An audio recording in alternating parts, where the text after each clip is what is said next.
In November 1922, a boy walked through the desert mountains of Egypt and discovered some ancient steps carved into the rock. Subsequently, this find became one of the world's largest and most significant archaeological discoveries. This step was part of Tutankhamun's untouched tomb. Archaeologists found about 5,000 ancient objects, including jewelry, fabrics, painted vases, and funeral masks. You've probably seen one of them. It has become one of the most recognizable attributes of ancient Egypt. More than 100 years have passed since then, and now humanity has finally become close to another large-scale discovery, the tomb of Cleopatra. This queen was the last active ruler of the Ptolemaic Kingdom of Egypt, who sat on the throne from 51 to 30 BCE. There are many ancient records about Cleopatra, her reign, and her unusual personality, but until now, no one has discovered the secrets about her passing away in the burial place. So, one archaeologist, Dr. Kathleen Martinez, has been studying ancient records and temples around Alexandria for decades, and concluded that the tomb of the queen should be located under the ancient city of Taposiris Magna, founded in 280 BCE. It was a big city on the northern coast of Egypt, where tens of thousands of people were engaged in trade and industry, and it seems that Dr. Martinez's guesses turned out to be correct. She and a group of archaeologists have discovered a secret underground tunnel near Alexandria, with a length of about 0.8 miles. It was cut into the rock under Taposiris Magna's temple. During further excavations, they found many things that indicate Cleopatra's tomb lies in the tunnel's depths. It's also possible that she is buried there together with the Roman commander, Mark Antony. According to ancient records, Cleopatra and Mark Antony loved each other and together opposed the Roman Senate, which declared Antony a traitor. The fact that natural disasters have occurred on the territory of Taposiris Magna for thousands of years can complicate the excavations. Earthquakes and floods destroyed the city and possibly flooded its underground tunnels. But archaeologists hope the ancient tomb remains untouched, and that it hides many treasures and records about the royal life of ancient Egypt during the reign of the last dynasty.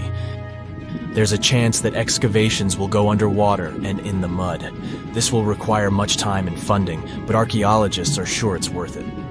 Anyway, it's too early to say that Cleopatra is really buried there, but scientists have found many things in the tunnel that confirm this, including clay pots, dozens of coins with the image of Cleopatra and Alexander the Great, as well as a bust with the image of the Egyptian queen. Cleopatra is still one of the most popular personalities in Egypt, on an equal footing with Ramesses III and Tutankhamun. She inspired many films, paintings, and books, but what made her so popular? She became famous for her inconsistency. She was a beautiful, intelligent ruler who pulled Egypt out of the crisis and made it a prosperous power. Medieval Arabic texts say she knew chemistry, mathematics, and philosophy, and may have written several scientific books. She knew several languages and had excellent diplomatic skills. At the same time, there are many legends that she was a femme fatale who drove many men crazy. However, there's no evidence that her beauty was incomparable. The image of a stunning model was created by Hollywood when it made several films where famous actresses performed the role of Cleopatra. And the Roman Emperor Octavian, the adopted son of Julius Caesar, specially created the image of Cleopatra as an insidious seductress because he was her enemy. Even though she was born in Egypt, Cleopatra wasn't an Egyptian. Her ancestors were Greeks, among whom was one of the generals of Alexander the Great. However, the people of Egypt loved her. She learned the language and was very sensitive to the traditions of this country. She knew the history, mentality, and customs of ancient Egypt well. She raised the level of its economy and strengthened its status as a world power. Much of this was made possible thanks to her cunning and impressiveness. She loved theatrical performances and lavish celebrations. She knew how to surprise people and put on a show. But behind the exterior image of a luxury lover was an intelligent and calculating ruler. Ancient Egypt was a rich, luxurious country, and Cleopatra did everything to increase its wealth and strengthen its position in the international arena. For example, she was once in conflict with her brother Ptolemy XIII Odd. The queen knew that she wouldn't be able to resist him, so she decided to attract Julius Caesar to their side. The Roman emperor arrived in Alexandria, where Cleopatra wanted to meet him, but Ptolemy knew about her plans and was about to prevent her from coming to Caesar. Then, instead of a rich and noisy arrival, Cleopatra decided to make her visit inconspicuous. She wrapped herself in a carpet or linen bag the emperor's servants carried into Caesar's private chambers. Cleopatra emerged from the carpet and impressed the Roman emperor with her beauty and determination. As a result, they fell in love with each other and became close allies. After some time, she impressed another influential Roman for diplomatic purposes. She arrived to meet Mark Antony on a golden barge with purple sails and silver oars. Cleopatra was dressed in the image of Aphrodite and sat under a magnificent canopy. Her servants dressed like cupids and were blowing her fan and burning incense. But Cleopatra created such a show for a reason. She knew that Antony revered Greek mythology and considered himself the embodiment of Dionysus. As a result, he was so impressed with this woman that he ended up marrying her. Cleopatra defended her crown, strengthened her alliance with Rome, and bore Antony 3 children. In Egypt, they threw big parties and enjoyed wealth with power. However, the relationship of a high-ranking official with the Egyptian queen caused a scandal in Rome. Octavian was Antony's primary opponent in the struggle for power, so he exploited the situation to darken the competitor's reputation. He used propaganda to make Cleopatra an insidious seductress in the eyes of Roman citizens. He accused Antony of succumbing to her charms. The Roman Senate supported Octavian and declared Cleopatra an enemy. In 33 BCE, this conflict reached a high point when Antony's navy clashed with Octavian's fleet. The latter won and forced his enemy to flee to Egypt with Cleopatra. According to some records, they took refuge near Alexandria. Pursued by the Romans, they hid in one of Cleopatra's palaces and met their end. Some legends say that Cleopatra was an expert in poisons. She provoked a venomous snake, a viper or an Egyptian cobra, to bite her. Also, according to another legend, she pricked herself with a poisonous needle. There's a theory that Cleopatra always carried an ampule with poison inside her hairbrush. And when she was cornered, she soaked the needle with this poison and pricked herself. None of this can be said for sure. Scientists are still trying to find out the truth. Perhaps when they reach Cleopatra's tomb, the world will get more answers about her tragic fate. She is considered the last ruler of Egypt. After her passing, Octavian plundered her palaces and temples and returned to Rome, where he became the main emperor. He successfully ruled the country and expanded its borders. His reign ended when he turned 75. World history would have looked different if Cleopatra and Mark Antony hadn't lost that naval battle. By the way, did you know that more time has passed between Cleopatra's reign and Neil Armstrong's flight to the moon than between the reign of the Egyptian queen and the construction of the Great Pyramid of Giza? Armstrong took a step on the Earth satellite in 1969, 38 years after the birth of Cleopatra. And the construction of the pyramid took place in 2560 BCE. Imagine how long the history of ancient Egypt is. Cleopatra is closer to us in time than to the pyramids. Unlike many other ancient Egyptian burial grounds, King Tutankhamen's tomb stayed hidden and free of unwanted thieves for 3,000 years. One reason was that the tomb was smaller than average and tucked away in a place called the Valley of the Kings. This area was already being extensively explored by the time they stumbled upon Tut's spot. The entrance was all covered in debris from building a nearby tomb, which must have also helped keep it a secret. There were also 0 writings or signs on the outside of the tomb. Time passing also played a part in keeping it in amazing shape until the 1920s, when a man named Howard Carter finally made it in. But was Carter that big of a hero? Some recent findings say he might have been sneakier than initially thought. People used to think Carter wasn't just a glorified treasure hunter, he was a true archaeologist. Before Tut, he had been on a relentless quest for Egyptian artifacts. He discovered his interest in these unusual objects when he was a child, and soon started drawing the sculptures and inscriptions that were found in ancient tombs. After stumbling upon the remains of King Tut, Carter spent a decade recording and processing all sorts of objects, like golden thrones, chariots, and statues from Tut's tomb, shipping them down the Nile to Egypt's museum in Cairo. Well, at least that was the official story. More recent discoveries claim that not all of the objects made it to Egyptian officials. A secret letter seems to uncover Carter's little 10 for them, 1 for me policy. The letter in question was sent to Sir Alan Gardiner, a philologist and friend of Carter's, dated from 1922. In these writings, Carter mentioned having found the tomb and was asking his buddy for some advice. In another letter from 1934, Gardiner seems to be thanking Carter for an amulet, which was sent to him as a thank you gift. Carter was adamant that it didn't come from Tut's tomb, but evidently it did.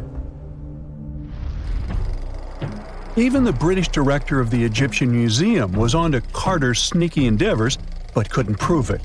He compared Gardiner's amulet to others from Tut's tomb, and lo and behold, they were a perfect match. Gardiner was so disappointed to have been put in such a sticky situation that he vented to Carter in another letter. Deciding to be a good friend, Gardiner didn't throw the famous archaeologist under the bus. Instead, he advised Carter to take those stolen goods back to Cairo, just like he'd advise you to like this video and subscribe to the Brightside channel for more amazing videos on the most unique topics in history. It's not the only shady piece of information on Carter's post-discovery behavior. In 1947, a man named Alfred Lucas, who used to work with a controversial archaeologist, gave some information in an obscure journal in Cairo.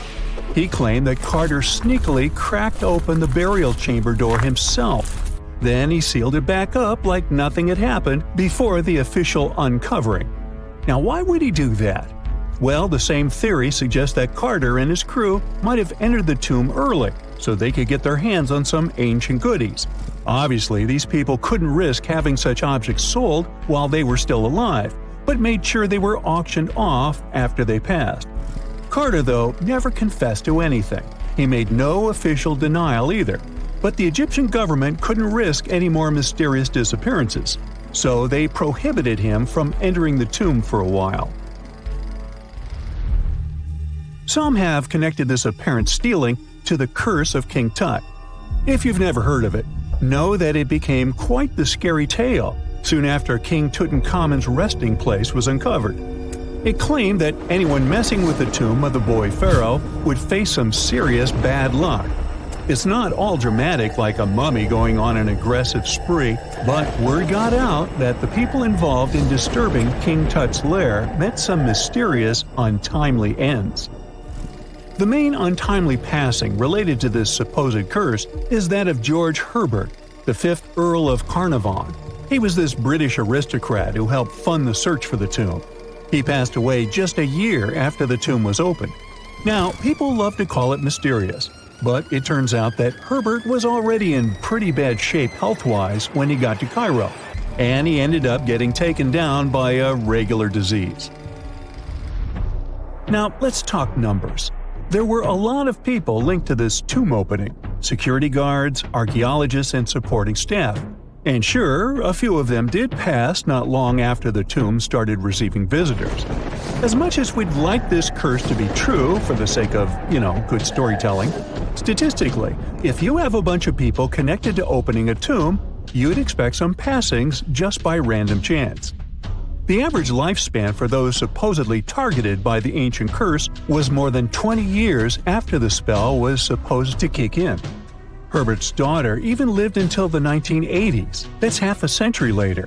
And Howard Carter himself lived until 1935, a solid 16 years after the big reveal. Some have suggested that the whole curse was nothing more than a careful PR strategy. You see, when Tut's tomb was found, Howard Carter wanted to make a priority out of keeping nosy reporters away. So he might have come up with a curse hanging over anyone entering the boy king's resting place. But what was stolen from King Tut's tomb anyway? Well, some jewelry to begin with. It might have been snatched by Howard Carter himself, according to a French specialist. He did some intensive research by looking at old pictures taken from inside the tomb back in the 1920s. He compared those images to various objects from museums and auction houses. He soon started to piece together the whereabouts of some of Tut's jewelry. First up, there's this collar that used to be on Tut's chest. It was all broken into pieces, and some parts went via Carter to the Nelson Atkins Museum in Missouri. Meanwhile, other bits ended up on a necklace owned by some unnamed people who tried to sell it in 2015 but failed. Even the Nelson Atkins Museum agrees, as they've confirmed the information on their website. Then there's a headdress piece.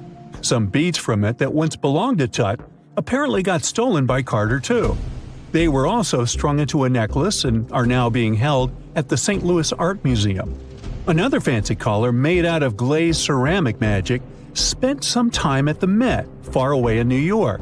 Thankfully, it was sent back to Egypt a bit over a decade ago. This seems to have been, as you'd expect by now, also stolen by Carter. Missing artifacts aside, King Tut still gave a ton of amazing objects that helped us learn more about this incredible ancient culture. Starting with the famous burial mask. It's this massive 21-inch gold art piece with semi-precious stones and glass paste. It weighs 22 pounds and showcases the boy pharaoh with a long beard and a headdress with a cobra and vulture. On the back, there's this spell from an important ancient Egyptian spiritual book that's supposed to make sure it works just as well in the afterlife. Tut was also apparently a board game enthusiast. They found 4 board games in his tomb, some made of ivory. Archaeologists also found a pair of gold sandals, though you'd imagine they were more for show than for comfort. In fact, the pharaoh probably never wore them in his lifetime.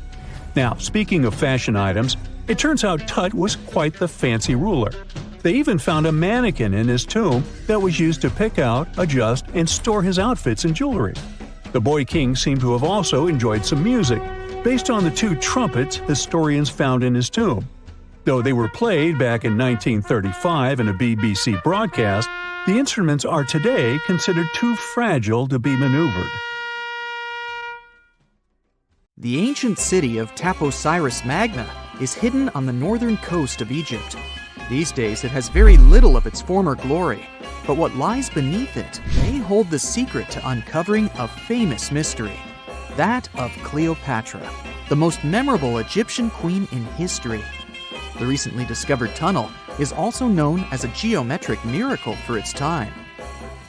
Excavations have uncovered a 43-foot-long structure below the ground, which is partially submerged in water. Its shape and construction technique are similar to that of the Eupalinos Tunnel, another amazing ancient discovery.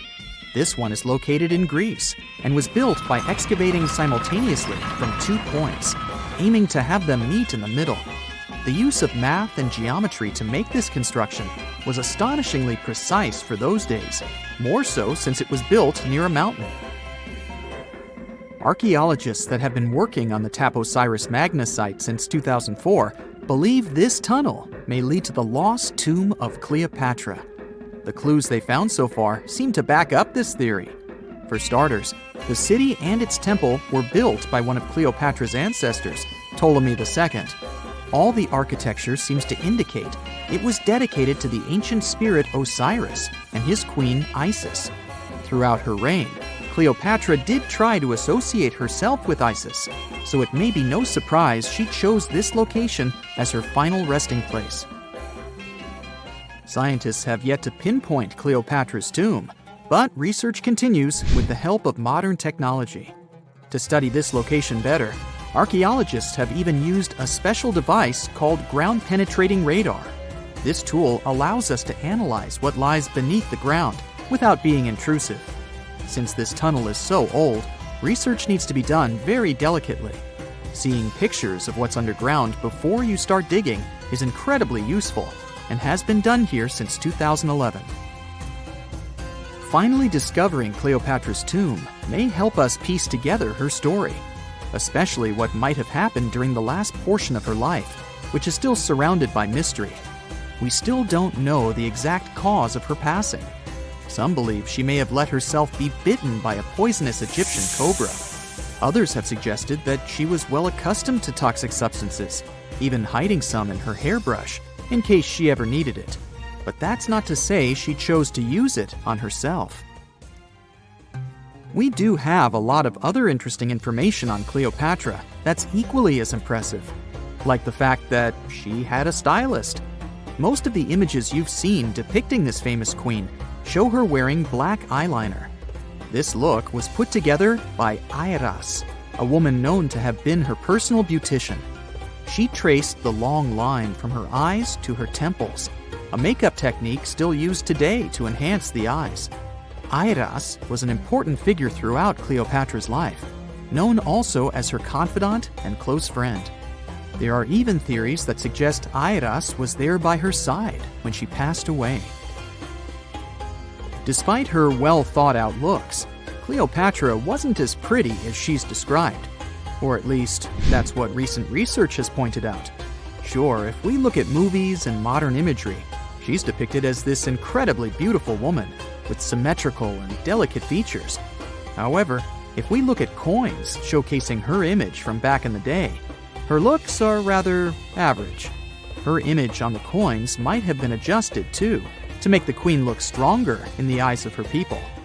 So there is no trusted source available to confirm her image, but her description in most pieces of ancient literature speaks of her other qualities, like her voice and personality, not of her beauty. Cleopatra might have been the most famous Egyptian queen to this day, but she wasn't the first choice. She did have an older sister, Berenice, that was initially supposed to take the throne. Berenice passed away before she could do that, so Cleopatra took on the role and began investing in her education. She traveled throughout the country quite frequently, so she could become accustomed to her people and their needs. She was only 18 when the responsibilities were passed down to her, and immediately gained popularity because of her intelligence and education. Her taste in literature was quite good too. She was known to be a fan of Homer, the famed Greek philosopher and poet. Cleopatra loved to write as much as she loved to read. There are even claims that she wrote a book on medicine and cosmetics, but we have no evidence to this day that such work ever existed. Part of being a great leader back then meant you had to speak multiple languages. Cleopatra clearly understood that, and that's why she's rumored to have known many languages to varying degrees. Some archaeologists suggested she spoke Greek, Egyptian, and Ethiopian, as well as many Arabic dialects. She might have even spoken Latin, but there's little evidence to support this claim.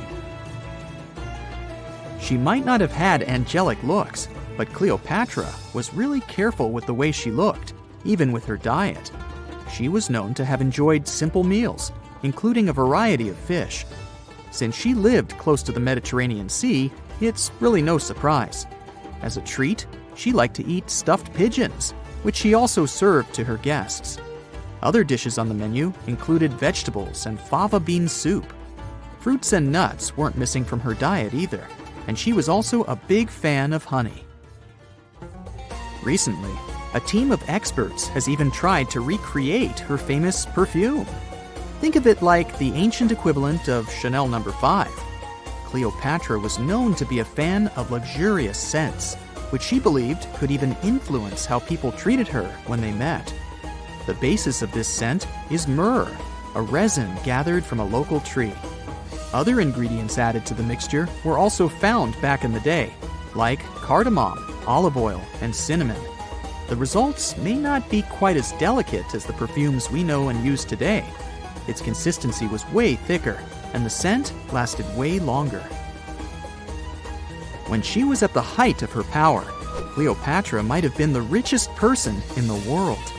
Back in the day, she ruled over a territory that stretched across the Mediterranean, from modern-day Libya in the west through Egypt to Syria in the east. This is the largest territory ever ruled over by a woman. In today's currency, her worth might have been somewhere around $95 billion. The calendars we use today may have been introduced by Cleopatra herself. She presented the idea of leap years and leap days to Caesar, the Roman emperor she was known to have been close with. Taking her advice, Caesar made these adjustments part of the official Roman calendar. The ancient Egyptians already knew the year was longer than precisely 365 days. They discovered this by studying the brightest star in the sky, called Sirius, and concluded that a year is actually 365 and 1/4 days long. It was Elizabeth Taylor that famously introduced Cleopatra to pop culture when she played her in the 1963 film bearing the same name. Up until that point, it was the most expensive film ever made. It was originally supposed to cost somewhere around $2 million, but ended up costing a mind-boggling $44 million. That's mostly because of script and production issues. To make this iconic movie, producers created 79 sets from scratch, as well as over 26,000 costumes for the cast. Elizabeth Taylor's Cleopatra costumes alone cost somewhere around $200,000. Thankfully for the producers, the movie made headlines and was well received by critics, making it a box office success. A lot of people associate Cleopatra with another famous Egyptian ruler, King Tutankhamun, nicknamed King Tut. Surprisingly, apart from both of them being Egyptian pharaohs, they have nothing else in common. For starters, King Tut lived around 1,300 years before Cleopatra did, and there is also no connection regarding their ancestry. Cleopatra had Macedonian Greek roots, while King Tut was a native Egyptian. Egyptian archaeologists made an extraordinary discovery near Cairo just recently. Drumroll, please. The most ancient and most complete mummy yet discovered in the country. Yes, they were keeping it under wraps. The 4,300-year-old mummy was found in a group of tombs close to the step pyramid of Djoser, dating back to the Egyptian Old Kingdom. It was covered in layers of gold. The team also found several other tombs, including one belonging to an ancient Egyptian official and another belonging to a secret keeper who had the power to perform special ceremonies. Another interesting tomb was that of a writer, which featured the largest statues ever found in the area. This vast burial site is also home to more than a dozen pyramids and resting grounds. Probably one of the most famous mummies in the world is that of Hatshepsut. She ruled Egypt like a boss for around 20 years, building all sorts of impressive buildings and creating new trade routes.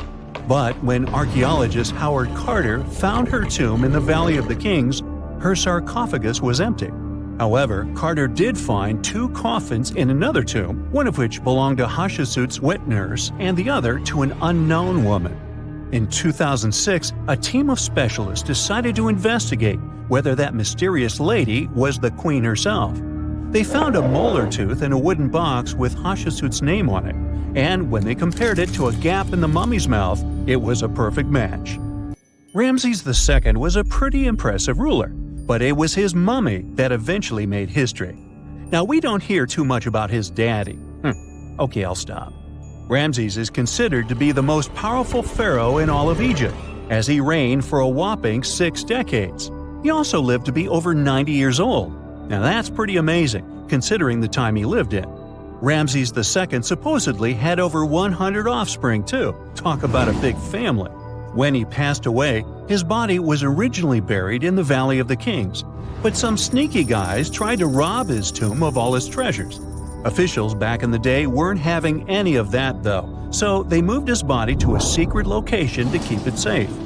Fast forward to the 1800s, and Ramses II's mummy was discovered along with a bunch of other rulers and important officials.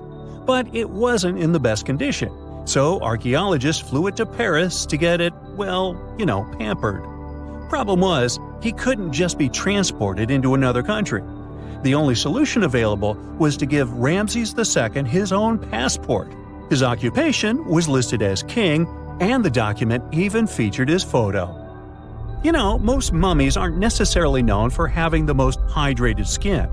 But that of an ancient woman, also known as Lady Di, proves otherwise. No, not that Lady Di. This wealthy lady from ancient times was discovered in an ornate tomb in 1971, and she looked fabulous, if we can say so about a mummy.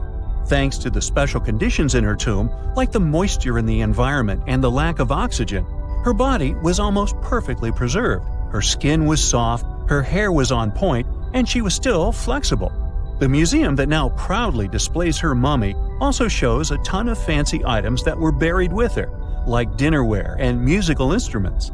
Archaeologists investigated the mummy further and discovered that she passed away from a heart attack at around 50 years old.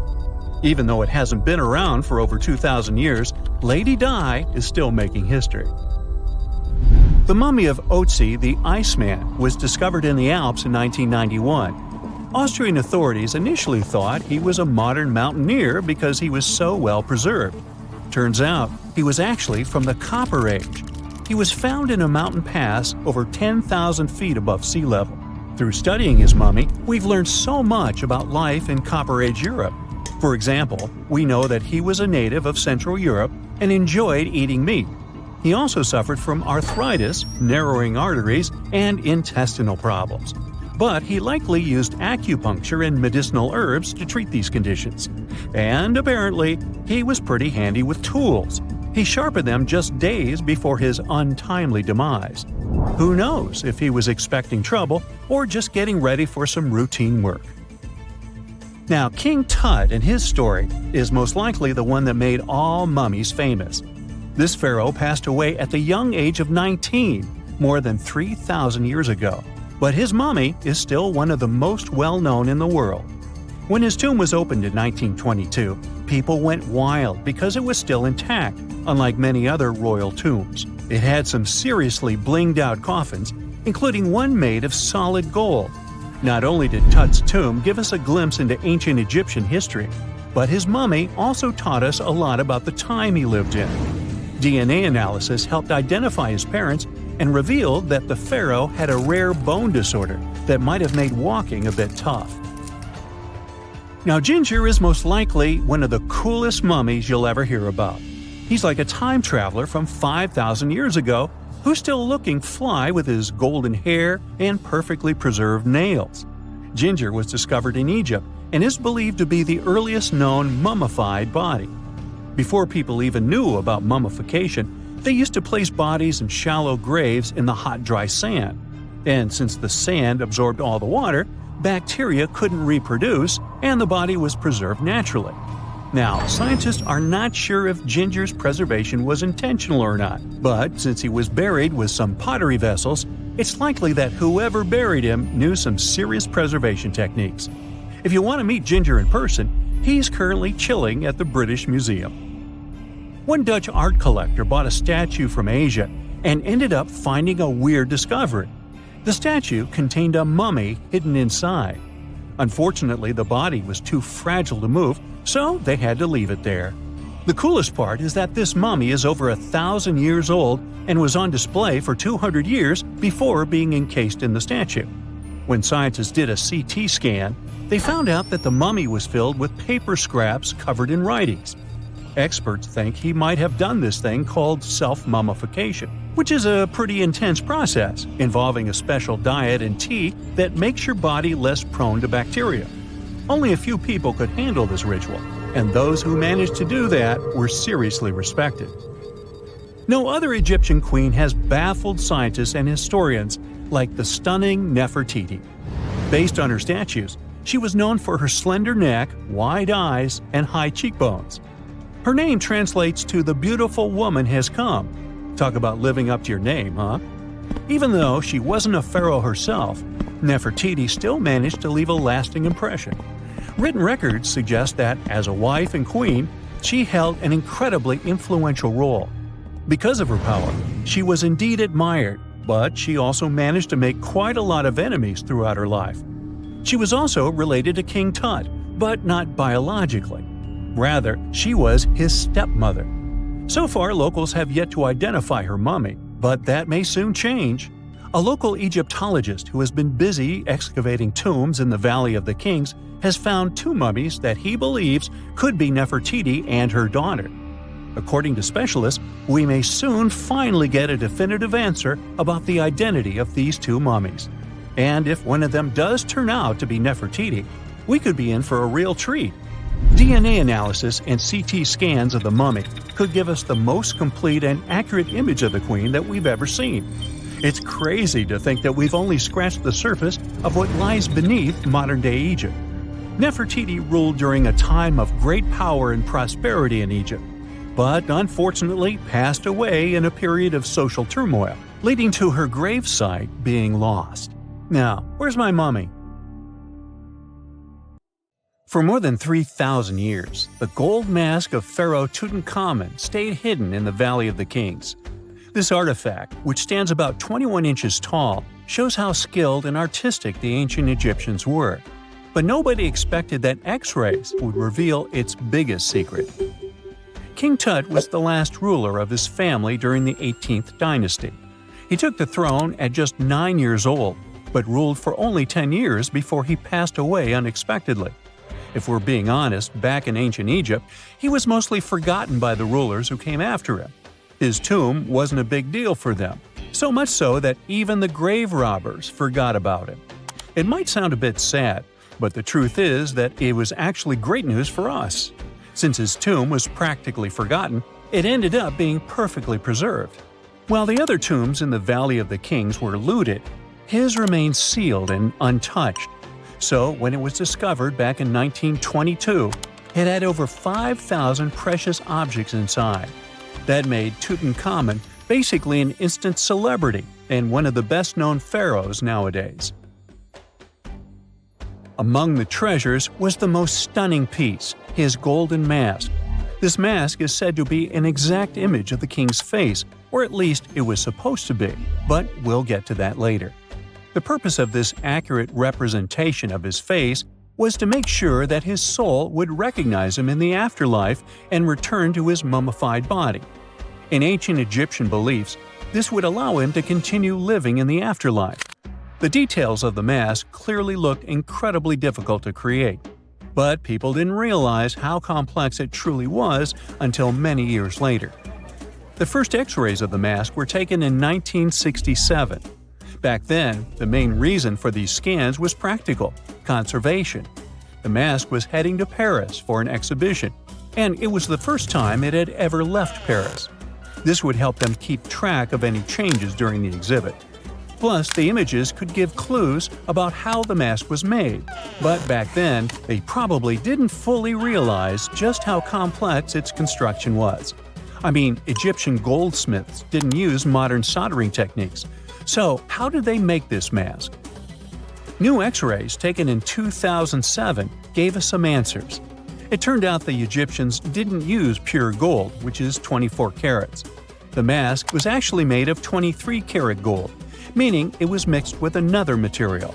So specialists discovered that the gold sheets contained a small amount of copper, a reddish-brown metal. This was likely done to make the material more flexible and easier to shape. They would then shape the gold sheets by heating and hammering them over and over again. But there was one more secret inside the mask that wasn't discovered until 2015. The year before, the staff at Cairo's Egyptian Museum were working on the mask display when the long beard of the mask accidentally got knocked off. Another theory is that the beard had become loose over time and just fell off. Either way, the fact that King Tut's beard came off caused a lot of stress. After all, we're talking about one of Cairo's biggest tourist attractions, so the experts had to fix the problem quickly. The restoration process started with a detailed recording of the mask's condition. To do this, they had to take a full three-dimensional scan of the artifact. And, by accident, they found something very interesting in the mask. Inside the royal beard, there is a gold tube, an intriguing structure that the Egyptians likely used to attach the beard to the rest of the mask.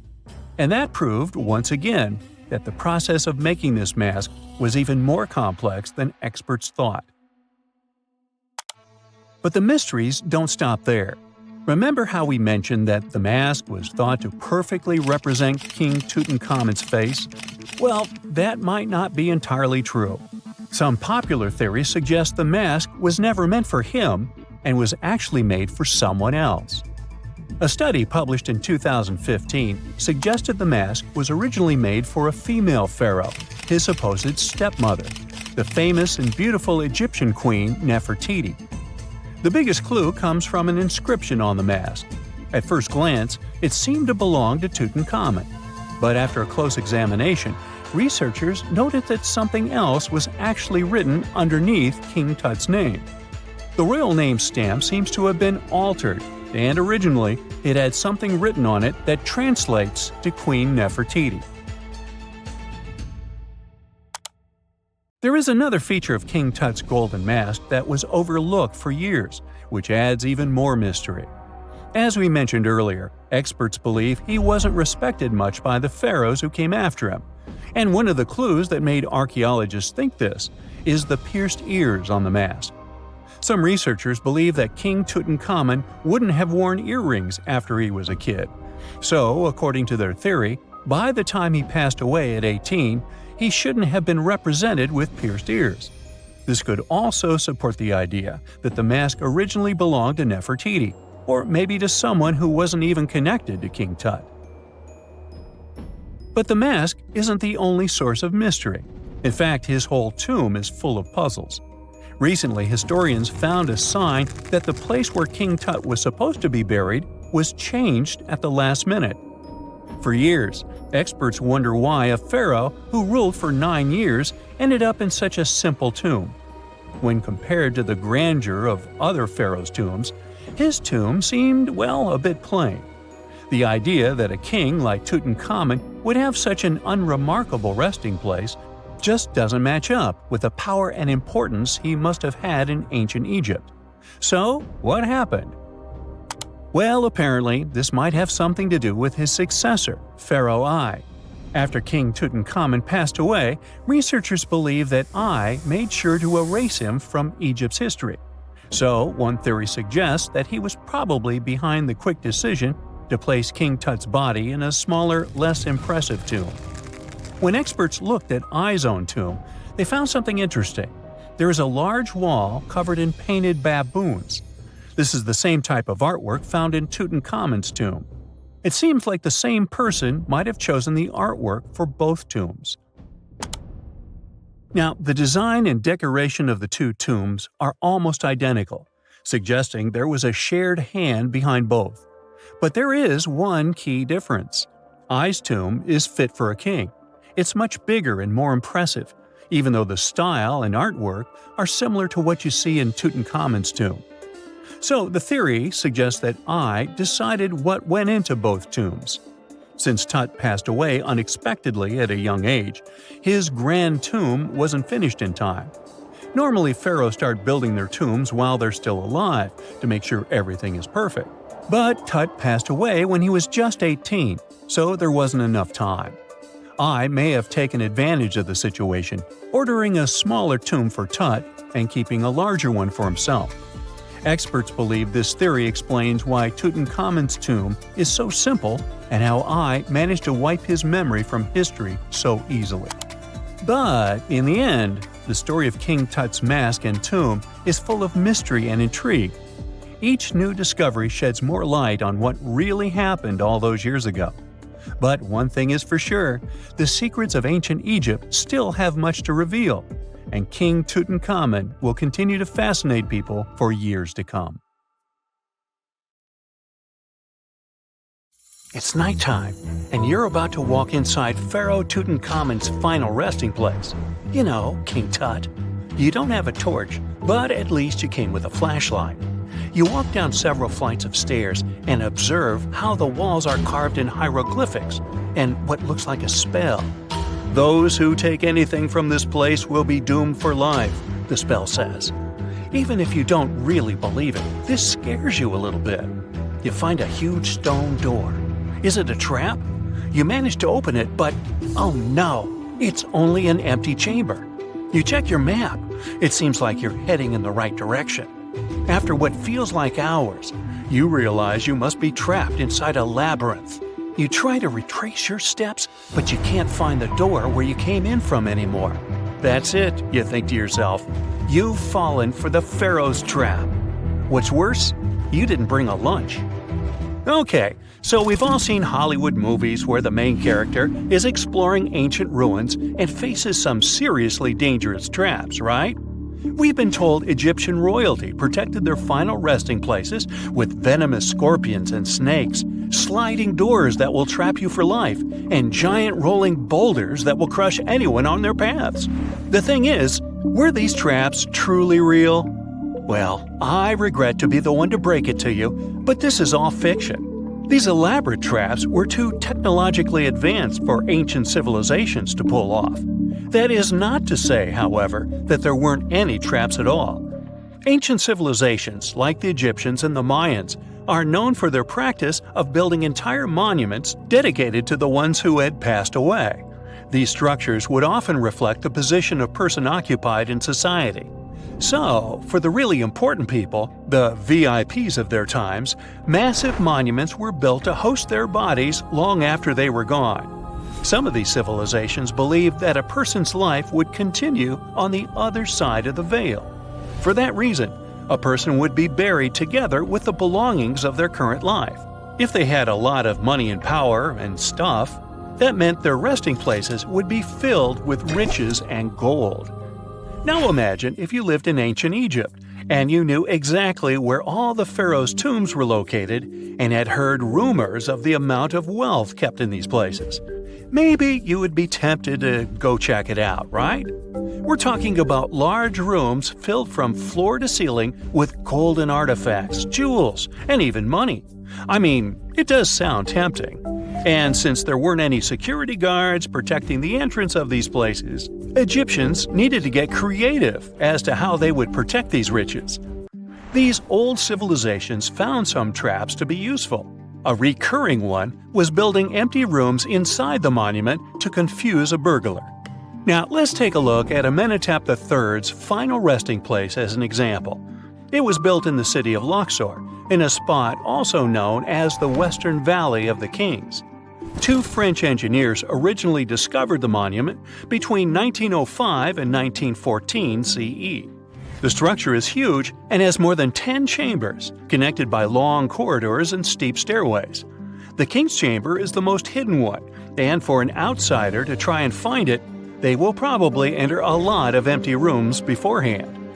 Other pharaohs tried to protect their riches by commissioning monuments with false doors concealing pits that were up to 20 feet deep. This way, an unwarned and unwanted visitor would be surprised by the deep hole on their way to the king's resting chamber. Alongside false doors, pharaohs made sure to build labyrinth-style corridors and false walls. This way, robbers could take hours or days before they found the king's real chamber. As to pits with poisonous snakes on them, if there were any reptiles inside these monuments, they probably got inside on their own, and would most likely not stay there for long. There is no way snakes would survive years and years without food inside these pits. So yes, another Hollywood-induced belief right there. If these traps seem boring to you, archaeologists did find an interesting deterrent in the final resting place of the Red Queen of Palenque in Mexico. Palenque was one of the most powerful Mayan cities in pre-Columbian Mexico, and the Red Queen was believed to be the grandmother of the last Mayan king, undoubtedly a person of immense importance to the empire. In her honor, a huge monument was built to keep her body after her passing. The discovery of the tomb itself was already thrilling. Archaeologists found an ancient monument when digging at the site back in 1994. The first thing they found was a room with a hidden door. Once they opened the door, they discovered a long corridor. Finally, at the end of this corridor was the Queen's chamber. The team of archaeologists was beyond excited to unearth this chamber with the mummy of the Queen herself still inside it. They found her to be accompanied by her pearls, jade shells, and expensive rocks. But as the team explored the remains, they saw something rather strange. The room was filled with a red-colored powder. Researchers knew that the color red was important to the Mayan people, and that much of their clothing and buildings were decorated with this color.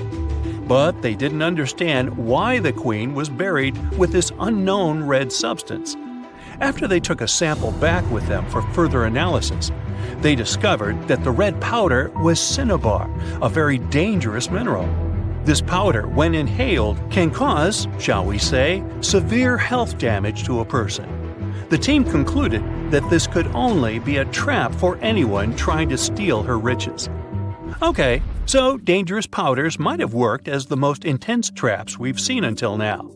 But perhaps the cheapest way to keep out unwanted visitors was to advertise spells written out all over the monument.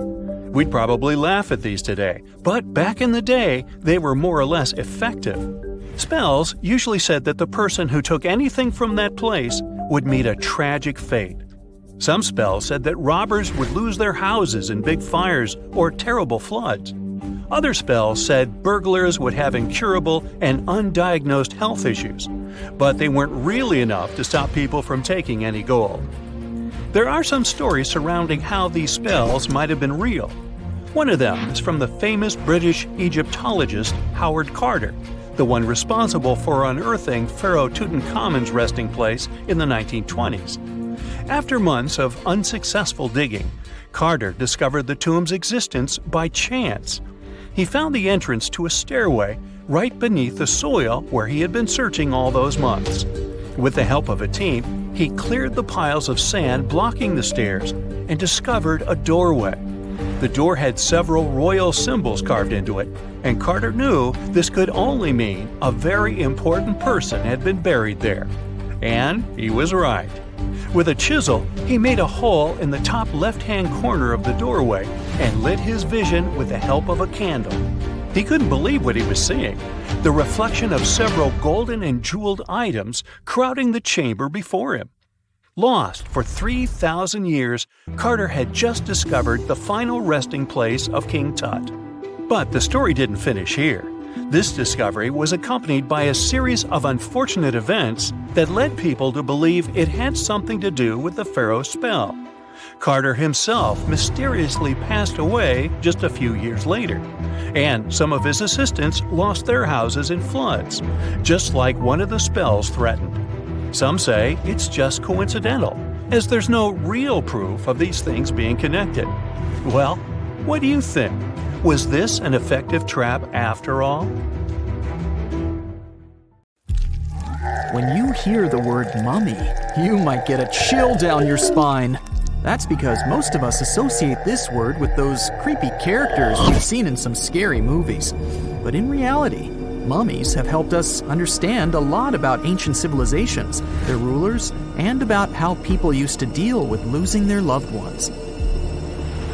The people most famous worldwide for their mummies are the ancient Egyptians. They believed that some sort of existence after passing away was possible, if certain conditions were met. That's why they insisted on preserving the human body through the process of mummification and placing the mummy in a furnished tomb, kind of like giving it a fully functioning apartment of its own. Why did they believe in this? Well, because they were deeply connected to their natural environment for the most part.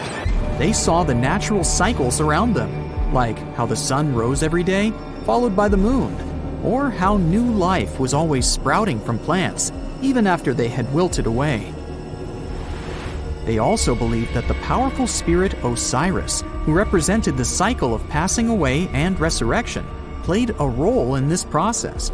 To prepare for the afterlife, the ancient Egyptians followed certain rituals, like mummification, which involved using materials like honey, resins, and incense to preserve the body.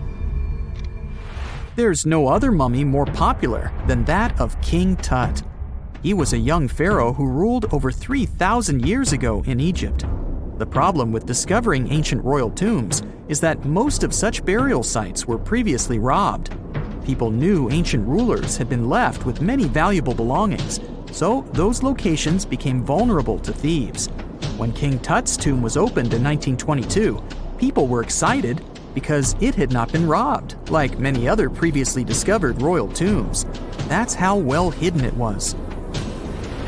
Inside, his mummy was encapsulated in a total of 3 coffins, including one made of gold. The objects found in his tomb showed us what ancient Egypt was like. And studying his mummy also helped us learn about the culture and practices popular at the time when he passed away. We also learned about his family by looking at his DNA. Scientists were able to discover that he had had a disease called malaria and a problem with his foot that might have made it hard for him to walk. Ramses II was another pharaoh in Egypt who ruled for 68 years, which was quite a lot back in the day. He was known for his expansion campaigns and building projects. Many objects from his time as a ruler still exist today, including a large statue of him. Ramses II was about 6 feet tall and lived to be about 90 years old. After looking at his mummy, scientists concluded that he may have had a medical condition that affected his spine. Now, remember those thieves I mentioned before? They are probably the reason why Ramses II ended up in a plain coffin in a secret collection of royal mummies at Deir al-Bahari, which was rediscovered in 1881. Thankfully, archaeologists were able to identify him because his journeys had been recorded on his wrappings. The process was really tedious too. In fact, in ancient Egypt, the mummification process could take a staggering 70 days to complete. A special person would say a very specific speech while delicately handling the body and drying it out using a type of salt called natron. They also used linen and resin to make the body look more lifelike and to wrap it in cloth. The tomb was equally as important for ancient Egyptians. The walls of King Tut's tomb, for example, were adorned with intricate artwork that depicted his journey to the afterlife, from his burial procession to his passage through the underworld. The ancient Egyptians believed that everyone made this journey after passing away, and they filled their tombs with items and paintings to help the person in their spiritual travels. Additionally, the walls of the tomb were decorated with spells from a special book, which contained a collection of poems that the Egyptians believed would help people reach the afterlife. And speaking of how important this journey was, people also placed food in these ancient tombs. In King Tut's tomb, archaeologists discovered 36 jars of vintage beverages and 8 baskets of fruit, which were believed to be left there to help him in his journey to the afterlife. The Egyptians believed that traveling to the afterlife took a really long time, so they left a lot of supplies, such as food and water, to sustain their loved ones. Pharaohs also generally had numerous luxurious garments and beautiful jewelry in their tombs to ensure that they would have a fashionable journey. These items included various types of linen clothing, such as tunics, scarves, gloves, and headdresses, as well as a lot of gold jewelry with precious stones, like bracelets, buckles, pendants, necklaces, rings, and even precious depictions of insects for protection. Some were also deposited with fans made from ivory and ostrich feathers to keep them cool in the afterlife. Some ancient rulers were even placed in their forever apartments along with boats. For example, Pharaoh Khufu built the Great Pyramid at Giza as his tomb, and a large ship was found inside. King Tut, however, was buried with multiple boat paddles, but no actual boat. Instead, he had 3 chariots and numerous walking sticks made of precious materials, perhaps indicating he'd rather travel to the beyond by land, not by water. Amongst the most interesting objects found near ancient mummies are bottles of oils and perfumes. If rulers were supposed to be fashionable, why not smell nice too, right? Also, some of them had some ancient kinds of board games, most of them made out of precious materials like gold or ivory. One of those games was called Senet. It was very popular amongst the ancient Egyptians and very similar to modern-day chess. The ancient Egyptians may have the most famous mummies out there, but they weren't the first to invent the procedure. In fact, it all started in South America with an ancient civilization named the Chinchorro. As far as we know today, these people were the first to mummify their loved ones that had passed away. They did it somewhere around 2,000 years before the Egyptians started their own rituals. Sure, we can tell a lot about ancient rulers by studying these mummies, but until recently, we had no idea what they really looked like during their lifetime. Not so long ago, though, some very special mummy paintings were found by archaeologists studying ancient Egyptian objects. These mummy portraits are highly detailed paintings of individuals that were made while they were still alive. Such paintings were often painted on wood, as opposed to the classical portraits we all know about, which are painted on canvas. They are known for their realism and beauty, and have even been used by researchers to diagnose diseases by comparing them to the corresponding mummies. Some of these portraits also include depictions of jewelry, which was later found on the mummies. The recent discovery of these mummy portraits in Central Egypt is significant, as it marks the first time in over a century that such paintings have been found. Mummies appeared all around the world naturally, too. Mummification can occur without people intervening because of natural conditions, like extremely cold or hot environments, places with a lack of oxygen, or accidental exposure to chemicals that preserve the body. These conditions don't allow bacteria to grow, resulting in the body remaining more or less intact. Famous Otzi was one of these mummies. We know today he was a man who lived around 5,000 years ago in Europe. But upon his discovery in the Alps in 1991, Austrian authorities initially believed that he was a modern mountaineer because of how well preserved the body was. However, after the Iceman was removed from the glacier, it was determined that he was actually from the Copper Age. Hey, how do you feel about taking a trip back in time? We're diving into the history of the Amazon forest to unravel the mystery of its lost cities. Grab your bug spray and hop on. The Amazon forest is the world's largest rainforest. The environment there can be extremely challenging for human life. Yet, the legend goes that the Amazon has been home to sprawling settlements rich in unmeasurable wealth. Could that really be true? Or is that none other than a figment of our collective imagination? The legend of El Dorado might be the myth that started this whole thing. As European explorers began their excavations in American lands back in the 1500s, word got out of an Amazonian civilization that used to paint their leader in gold as an offering to higher powers. The legend of El Hombre Dorado, aka the Golden Man, began to quickly spread around Europe. Explorers got excited at the possibility of finding an infinite amount of gold somewhere deep within the Latin American jungle. And as you can imagine, expeditions to the continent began to multiply with each passing year.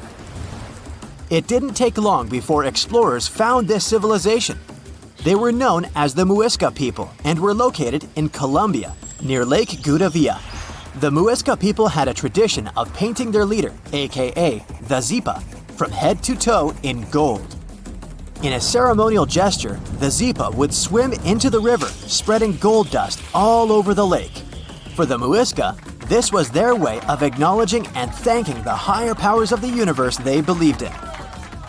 When European explorers heard and witnessed this practice, they were amazed. For them, gold was used solely for commercial purposes as their main currency for trade.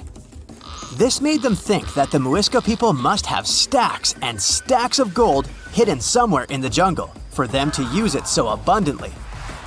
Well, that's how the legend of El Dorado was born. What was once the practice of El Hombre Dorado traveled on word of mouth until it became El Dorado, a fictional city that was most likely to hide piles of gold. The hunt for this city led Europeans to spend large amounts of money to scour the Amazon forest. Unfortunately, all of their expeditions came back empty-handed. That is, if they ever came back at all. Now, jump to the beginning of the 1900s. In England, the Royal Geographic Society, a prestigious British institution, was looking for somebody willing to travel down to Latin America to trace the border between Brazil and Bolivia. More specifically, the part of the border that is nestled deep within the Amazon rainforest. One Sir Percy Fawcett was a Latin American aficionado, and he gladly volunteered to do the job. Oh, it's important to note that the Amazon forest is virtually the size of the continental USA. It sprawls across 8 countries, including Brazil, Peru, and Bolivia. And trust me, getting around is no easy feat. The jungle is covered in dense vegetation, and in addition to that, it's home to insane predators such as anaconda snakes, panthers, crocodiles, piranhas, and so on. But despite all that, Fawcett was very successful in his mapping adventure and seemed to be wanting to come back more. Back in England, Fawcett would scour diaries from other explorers hoping to learn more about the ancient Amazonian civilizations. He would read about the Incas and the Mayans and the great empires they built. He believed that if the Incas were capable of building empires that stretched over 2 million square miles, this could mean that other Amazonian civilizations could have thrived there too. During his research, Fawcett came across a report from a 16th century explorer.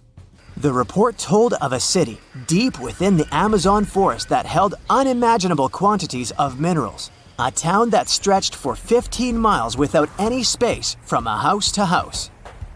This report fueled Fawcett's imagination to a new extreme. From then on, he became obsessed with finding what he called the lost city of Z. Over years, Fawcett searched the Amazon forest, usually looking for stone ruins that could possibly indicate human settlements. On his later expeditions, he focused on exploring the state of Mato Grosso in central Brazil. He would travel from Europe and into the lower region of the Xingu River. The trip to the Xingu would take him around 14 days on foot. Then, he would set sail in small wooden boats accompanied by local indigenous leaders that knew the region better than anyone. How he communicated with the indigenous population is still a mystery, since they only spoke in local dialects. Some scientists believe that this could have been the real reason why he never found the city. They believed he wasn't able to communicate what exactly he was looking for. And this was not his greatest difficulty. As we've said before, Amazon is not a kind place for its visitors. In his diaries, Fawcett tells of encounters with a 60-foot-long anaconda, which he bravely survived. He writes of endless sleepless nights and waking up with his hands and feet swollen from mosquito bites. Some of his peers said he was invincible and tireless, but the day came during his 8th expedition when he didn't make it back home. Fawcett disappeared without leaving any trace behind. Some even suspect that he was close to reaching his lifelong goal. On the day of his disappearance, he sent an optimistic letter to his wife saying there was nothing to fear, and that he was setting out on a certain final search. Fawcett's failed attempt to find ruins seemed to support what had become a consensus among experts at the time, that this rainforest was too inhospitable to support large, complex societies, let alone cities. Experts were convinced that the Amazon's lost cities were nothing more than fiction. That is, until the 1960s, when modern research began to find evidence that suggested otherwise. Scientists discovered patches of extremely fertile soil. They called it Black Earth. And apparently, they found lots of it in the Amazon, especially alongside rivers. Further research even showed that such soil was created by human waste or the intentional burning of forests, which adds nutrients to the soil below, which could only mean bingo! The discovery of Black Earth was the evidence that large-scale agriculture was possible and probably did exist amidst the Amazon, confirming that settlements could have formed there after all. In the 1990s, along the Xingu River in Brazil, a team of archaeologists from the University of Florida made a remarkable discovery. Working alongside local indigenous people, they found very long ditches. After mapping them, they realized that these ditches were a sign of a big settlement. They were remnants of carefully designed walls centered around a plaza. Some were roads that led to more settlements. In fact, just this part of the Amazon, about the size of New Jersey, was once a network of dozens of settlements that experts believe could have been home to at least 50,000 people between 1250 and 1650 CE. Other discoveries were possible thanks to LiDAR imaging, a type of technology that allows researchers to take satellite pictures of the forest's ground without having to step inside of it. A network of trenches in Acre, Brazil, dates back to 200 to 1200 CE. These suggest settlements that could have supported 60,000 people. Other images from near the Xingu River suggest cities that could have housed about 50 million people. These were the lost cities of the Amazon. Believe it or not, These images suggest that Fawcett was very close to a major discovery. He was looking for the ruins in the right place, but he was looking for the wrong thing. Unlike cities such as Cusco, which used stone as their primary material, Amazonian settlements used wood and earth to build their cities. These materials are highly deteriorating and probably decomposed over time. Finding them required a bit more technology than what Fawcett had available at his time. Have you heard of Göbekli Tepe? It's an ancient site in Turkey that literally made historians rewrite history books. Over 11,000 years ago, a group of prehistoric humans crafted an enigmatic masterpiece that's even older than Stonehenge.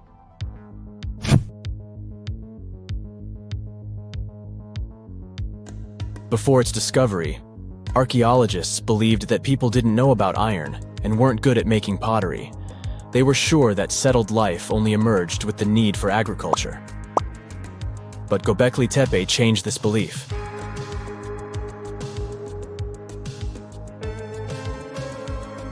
The place has revealed that it was the temple that paved the way for a settled life, not agriculture.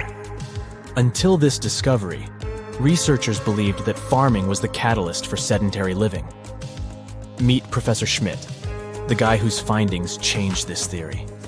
He managed to prove that hunter-gatherer communities laid the very foundations of this way of life.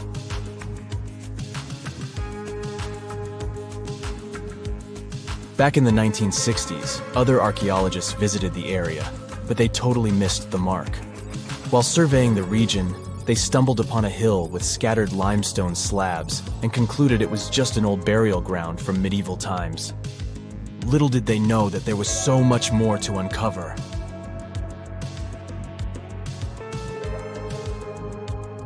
In 1994, Schmidt embarked on his own survey of prehistoric sites in the area. Surprise! He instantly realized he had discovered something truly extraordinary. Unlike the nearby flat and barren plateaus, Göbekli Tepe had a gently rounded top, rising 50 feet above the surrounding landscape. Funny enough, the translation of this place's name is Potbelly Hill. Schmidt was sure only humans could have made something like this.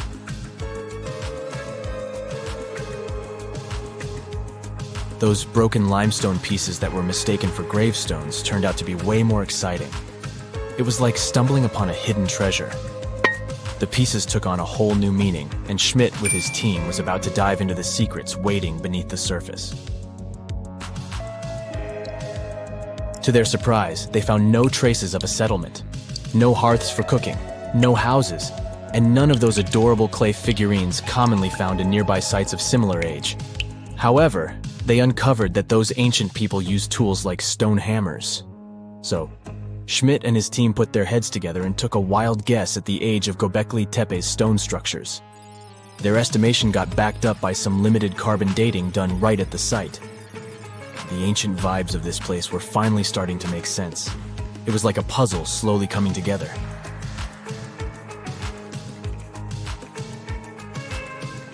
You may think that back then, people didn't have special tools to create something as cool as Göbekli Tepe. Not true. Turns out, these prehistoric folks used flint tools instead of fancy metal chisels. They were also skilled at chipping away softer limestone and crafting pillars right on the spot. Afterward, they carried the pillars a short distance to the summit and placed them upright. Once the stone rings were complete, they covered them with layers of dirt. Over time, they added new rings, and voila! You've got a cool hill to impress people in the future.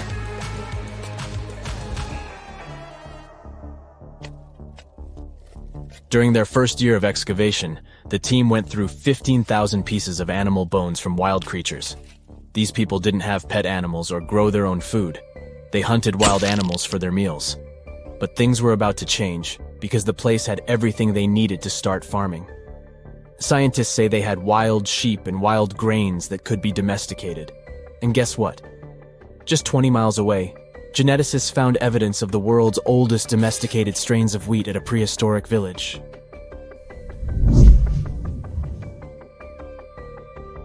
These amazing findings have completely changed how we view civilization. In the past, experts believed that people needed to learn how to farm and settle in one place before they could build temples and develop complex societies. But guess what? Schmidt's research flips that idea on its head. He claims that the incredible effort put into constructing these astonishing structures actually set the stage for the development of advanced societies. It means that societal and cultural changes happened before agriculture. Schmidt has this fascinating hypothesis about Göbekli Tepe. He thinks it could have been a special burial site where people left their loved ones. And here's the twist.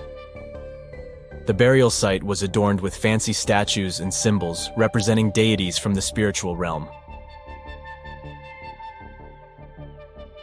The idea that Göbekli Tepe could have served as a sacred place adds another layer of complexity to the whole story.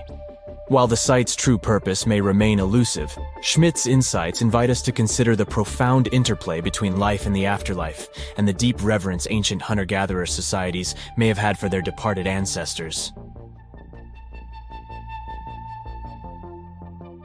Now let's talk about the stars of the show, the mesmerizing T-shaped columns that dominate Göbekli Tepe. These mysterious structures range from 10 to 20 feet tall and most likely represent stylized human figures. But one figure stands out from the rest, the three-dimensional lion relief. This depiction really fires up our imagination. Why? Because it hints at the possibility that lions roamed Anatolia during the Neolithic period.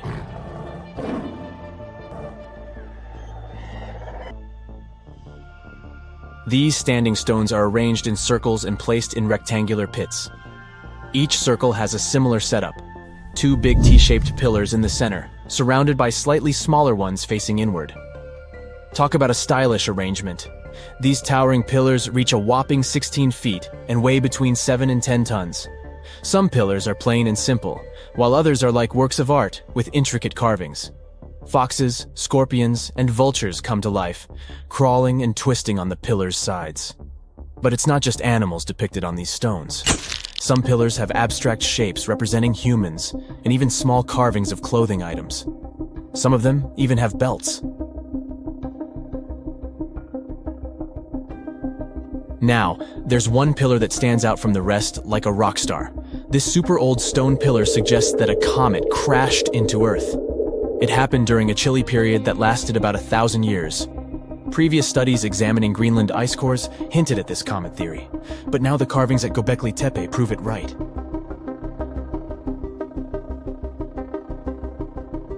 The carvings on the pillars are like a historical comic strip. They even show a headless human figure. Researchers fed the images into a computer and discovered their connections to constellations, indicating that this temple might have been an ancient observatory. It's like our ancestors were trying to document this cataclysmic event in their own unique way. Archaeologists have been excavating and researching Göbekli Tepe since the mid-1990s, peeling back layers of history and providing us with a deeper understanding of the intricate relationship between various elements. They have no plans to stop the whole process for another 150 years. Who knows what else they'll find? You see, Göbekli Tepe has been labeled purely as a ritual site with no signs of domestic activities. We were led to believe that the absence of water meant it couldn't support semi-sedentary communities. But scientists believe it's time to shake things up and approach Göbekli Tepe with fresh eyes. It's time to question what we believed before and use new evidence and different ways of thinking. Like, there might have been a group of people living in the area who didn't stay in one place all the time. They moved around a bit but still had their own civilization, living in the area semi-sedentarily.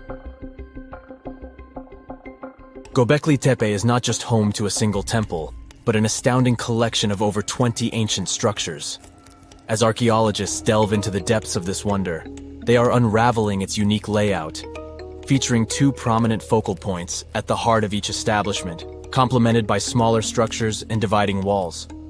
What's even crazier is that in this area, there are over 200 obelisks, which are narrow tapering monuments.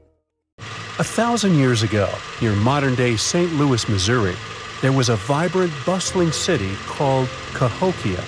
It was a Native American city, the largest and most influential one in Mississippian culture.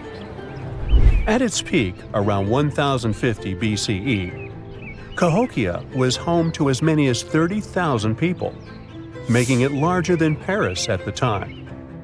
But what's interesting is that Cahokia didn't have any big marketplace. Usually trade was the backbone of any big city, yet this one stood out for archaeologists. That's because Cahokia wasn't about commerce. It was about culture, community, and parties. The people who lived there threw massive parties that would last for days. The city's grandest feature was its 50-acre plaza, surrounded by amazing earthen pyramids. This massive space could hold over 10,000 people. Imagine them all gathering there for festivities, dancing, drinking coffees and teas, feasting on deer, and betting on sports. The events were super lively. Cahokians would wear awesome costumes, style their hair in interesting ways, and decorate their bodies with tattoos. Athletes were playing a game called chunky, where they hurled spears at a rolling stone disc, competing to get as close as possible. The roar of the crowd filled the air, and performers showed off their skills. These celebrations were so wild, they left traces in history. After the parties ended, Cahokians cleaned up by tossing leftovers into pits. Archaeologists have uncovered these waste pits, and they were filled with food remains and pottery. One pit alone contained the remains of 2,000 deer, and that's from a single event. They also found traces of yaupon holly, a caffeinated plant that was traded from hundreds of miles away. This just shows how much effort and thought Cahokians put in their celebrations. Would you like to live in a city like this? But aside from all the fun and games, Cahokia was also deeply complex and spiritual. The city was built on a landscape that mixed dry land with swampy patches. Many people believe that this symbolized the connection between the world of the living and the dead. The people of Cahokia saw their city as a bridge between these two realms. They built earthen mounds, both for ceremonies and rituals, and as construction support. These mounds rose from the swampy areas. Meanwhile, people settled in the drier spots. Elevated pathways connected these neighborhoods, creating a physical link between life and death. Isn't it sad that some ancient metropolises that rival modern cities in scale just disappeared? Cahokia's story came to a quiet end around 1350 CE, when the city was abandoned, all due to changes in environments and weather, floods, and other problems. But the influence of Cahokia was so big, it spread to distant places. Some of their traditions, like chunky and yaupon tea, have survived in native communities to this day. Today, Cahokia is a UNESCO World Heritage Site, and it's not the only megacity we lost. About 5,000 years ago, people in the Indus Valley built some of the world's first cities. Mohenjo-Daro was an ancient city in what is now Pakistan. The city was built around 2500 BCE, and back then, it was a thriving hub of the Indus civilization. Sure, it was much smaller than modern cities, but it was quite huge at the time, around 40,000 inhabitants. It looks like the locals were crazily strict and disciplined people. The city's planning and organization were incredible. It was laid out in a grid pattern. Streets and important buildings aligned along the north-south axis, probably to match the movement of the sun and moon. They also built one of the most advanced systems for water and waste management of their time. The city had about 700 wells. Nearly every house had its own. Most homes also had private bathrooms with drainages and even underground sewers. This shows how skilled these people were at staying clean. And with all this discipline, it looks like there were no kings, queens, or even a central government. They could still have some authority, like local elites or elected officials, just not a classic strict monarchy or religion. Instead, people there cared about simplicity and order. They basically managed themselves, having standardized ways of doing things, from the way tools and potteries were made to how they traded. Which is why, unlike many other cities, Mohenjo-Daro didn't have grand palaces, temples, or monuments. Instead, they had public areas known as citadels. People gathered at citadels for rituals, meetings, and storage of grain. And it seems like this way of life worked perfectly. Scientists found some seals and weights, which means the economy was well regulated. Archaeologists found some intricate artifacts like ivory, lapis lazuli, carnelian beads, and gold jewelry. Another famous find is the small bronze statue known as the Dancing Girl, which was discovered in 1926. Mohenjo-Daro wasn't poor at all. And they also pulled off some awesome buildings. Staying clean was clearly way more important to them than displays of wealth or power. So they created the Great Bath, one of the most famous structures in the city. It's a large, watertight pool built with baked bricks, perched on a mound of earth, being almost a religious place, the closest thing they had to a temple. Meanwhile, the city itself was built on a series of mounds. They grew taller over the centuries as people added new houses and structures. Why did the city fail? No one really knows. There's something mysterious about the sculptures archaeologists found. Many of them seemed intentionally broken. This means the city's later inhabitants, maybe invaders or something, destroyed them for some reason. Some scientists think that the Indus River may have shifted course, disrupting agriculture and trade. But there's no evidence of a flood or any big event like this. It just seems like, over time, the entire Indus civilization just gradually faded away. By 1900 BCE, the culture had shifted and didn't leave much behind. Let me tell you now about the ancient city of Kos, which is located where the modern town of Kos now stands in Greece. Imagine arriving by sea, and the first thing that hits you is the sheer grandeur of its agora, this massive public square built with stones in different colors, laid out on terraces that rise above you. It was one of the biggest in the ancient world, and it made a great impression on anyone approaching the city. This place has a rich history, dating back to around 2300 to 2200 BCE. A long time ago, local folk gathered up from different parts of the island to form a new city in the northeast. People have lived there since the Bronze Age, and over time, it became a super important center of culture and trade. And no wonder, since it's right near a natural harbor. The harbor was sheltered by two breakwaters, and people built some of the most important religious sites there, including the sanctuaries of Aphrodite and Hercules. Kos wasn't just beautiful, though. It had some brilliant design. The whole city was laid out in a neat grid, with streets crossing each other at perfect right angles, literally looking almost like a modern city.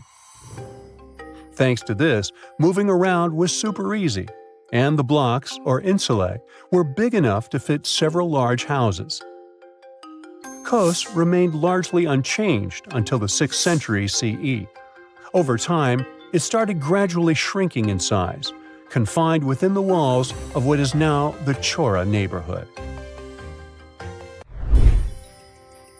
Meanwhile, Palmyra was an ancient city built around a beautiful oasis sometime around the 3rd millennium BCE. Originally known as Tadmor, this city flourished as a major stop on the Silk Road, linking the Near East with Asia. It was a thriving center of trade and culture. They had a marketplace, assembly buildings, grand gates. In other words, this place was bustling with life. The city has been through many hands throughout its history, from the Byzantine to Arab caliphates, which is probably why it had some awesome architecture. An interesting blend of Greco-Roman, Persian, and Arabic vibes. The Temple of Bel, the Great Colonnade, and a Roman-style theater. But, like all the others, it decayed over time. Palmyra's importance faded, and by the early 1400s, it had been largely destroyed. But at least its ruins remain. Right now, they're a UNESCO World Heritage Site. A girl, once and beautiful, ended up in a grave with a huge sickle across her neck. There were no signs of violence, no indications of any actual crime. Yet, someone was clearly terrified when they forced her into that grave. So scared that they even placed a padlock on the big toe of her left foot. They wanted her to stay in the tomb once and for all, fearing she might rise and take revenge on them. So, a whole community turned against a young lady who wasn't even over 20 years old, deeming her to be of ultimate danger. Do you see what I'm driving at? Let's test your historical knowledge. Who has been feared throughout human history to such an extent that commoners couldn't shake off that lingering sense of dread, even after their passing? If you say witches, warlocks, and vampires, you'd be completely correct. Just a little hint here. If you can't overpower someone physically, you can do it supernaturally. Well, that's at least what people used to think back in the 17th century. Not only was there a sickle and a padlock, but there were also signs of an attempt to twist the girl's corpse in the grave and turn it face down. This attempt had failed, leaving her spine buckled and twisted. By the way, the padlock wasn't necessarily meant to lock a vampire. It was more likely a talisman against evil spirits. That's a peculiar and, let's face it, very cruel way to bury someone. Yet it was a common practice for creating anti-vampire burial sites. The methods for preventing vampires from rising were quite elaborate. First off, let me introduce a term. Anti-vampire graves, known as revenant graves, date back thousands of years and have been found in various locations across Europe. Europe, you heard that right. Now before you say, hey, vampires are a Romanian thing, Dracula, duh, let me convince you otherwise. They are a part of all European folklore, meaning you can find references to them throughout Europe. With new settlements in America, vampire lore spread there too, eventually turning into the Twilight Saga. These anti-vampire burials are characterized by evidence of precautions taken to prevent those who bit the dust from rising. Such measures could include placing large stones on the deceased's legs or even piercing the body with a lance to fix it to the ground. To be completely safe, they could also consider removing the head from the torso. So, burying the body face down, cutting off the head, and pressing the body with a stone were the methods used to keep someone believed to be a demonic being from leaving the grave. Let's return to the poor lady, or rather, the girl. A couple of archaeologists, Dariusz Poliński and his partner, Magna Durodzka, who happened to be partners in both crime and life, stumbled upon her grave. Strangely, all of her 206 bones remained untouched. Yet no gravestone, no name, nothing. Just a lonely grave on a hill in northern Poland. Poliński, a professor of archaeology, and Zagrodzka began piecing together the story of the woman they eventually named Zosia. Carbon dating suggested she had been about 18 years old and had passed away about 350 years ago during a chaotic time in Poland's history. There is little documentation about this graveyard, which seemed to serve as a resting place for individuals marginalized by the community. Was Zosia a poor girl who had been marginalized because life forced her into the worst situation a lady could face? Not really. As the archaeologists delved deeper, they stumbled upon some hints that indicated she might have hailed from a rich family. Her burial featured a stylish bonnet, and the delicate silk along with shiny silver and gold threads found with it suggested that it was part of an elegant headdress. This all pointed to the idea that she had some serious status or wealth. But the way she was buried indicated her outsider status in the village of Pien. Perhaps her presence there was unwanted, hence the idea of her being a vampire, backed up by the manner in which she was forced into the grave and held there. By analyzing the structure of her skull and extricating DNA from her skeleton, scientists created a reconstruction of what her face might have looked like. The specialists meticulously reshaped Zosha's likeness using modeling clay on a 3D printed model of her skull, which proved to be a deeply moving experience. They remarked that while they often worked on face reconstructions, in this case, they also sought to restore her dignity.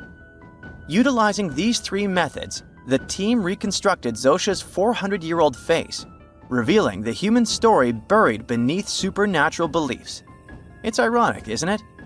First, people tried their hardest to make the world forget her face and prevent her from ever coming back. 400 years later, people did everything they could to bring her back to life. Her picture now is all over the internet, yet we will never see the faces of those who buried her. Alas, this reconstruction project only allows viewers to visually connect with Zosha, but her true story remains a mystery. But what we know for sure is that people who were deemed vampires were badly discriminated against, to say the least. Rumor had it that hungry vampires would even steal people to quench their thirst. Let's use math to prove this rumor wrong and prove that Zosha wasn't one of them. Back in the year 1600, there were only 537 million people worldwide. Yeah, this data may not be very accurate, but it's pretty close to reality. A physicist, Kostas Eftimiou, calculated that if a vampire had been drinking one person's blood each month, humanity would have faced extinction within a few years. Starting with one vampire and a population of 537 million in 1600, this math shows we'd have no humans left by July 1602. But here we are now. Well, while placing a stone on a corpse to make sure the vampire doesn't rise may be something new to you, there are also a bunch of stereotypical things associated with these creatures that you definitely know, such as garlic and mirrors. Funnily enough, even though it's all based on a bunch of superstitions, there's pretty good logic behind the garlic thing. You see, it contains a special compound called allicin, which is a powerful antibiotic. While people back then couldn't know what an antibiotic was, they noticed garlic was pretty effective against various conditions.